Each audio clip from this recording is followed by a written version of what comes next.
হলো এটা social disease, এটা 72 সনের ওখানে প্রেসক্রিপ্টে লেখা ছিল। এই ডিজিজটাকে ঠেকানোর জন্য কিছু ওয়ে আছে।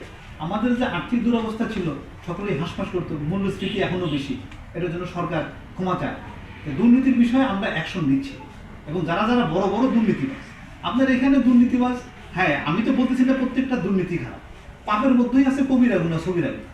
তা আমাদের কাছে যেগুলো খবর পাওয়া যায়, এবং আপনি যদি বলেন প্রপার চ্যানেলে খবরটা দেওয়া হলে আপনি বলতে পারেন যে কিছুদিন পরে, কারণ বাংলাদেশের এই সরকারিদের, সরকারি কর্মচারীদের অনেক সুবিধা দেওয়া হয়, এই তাদের প্রোটেকশনটা অনেক বেশি, কিন্তু তাদের বিরুদ্ধে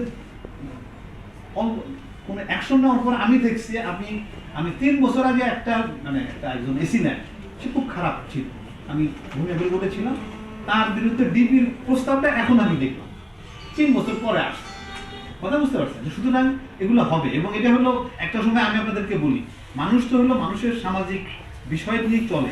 একটা সময় দেশে প্রচুর নকল হতো না, প্রচুর নকল হইতো, নকলের এইসব জায়গায় নকল হয় মানে বই খুলে দেখতো, এখন হয় না কেন?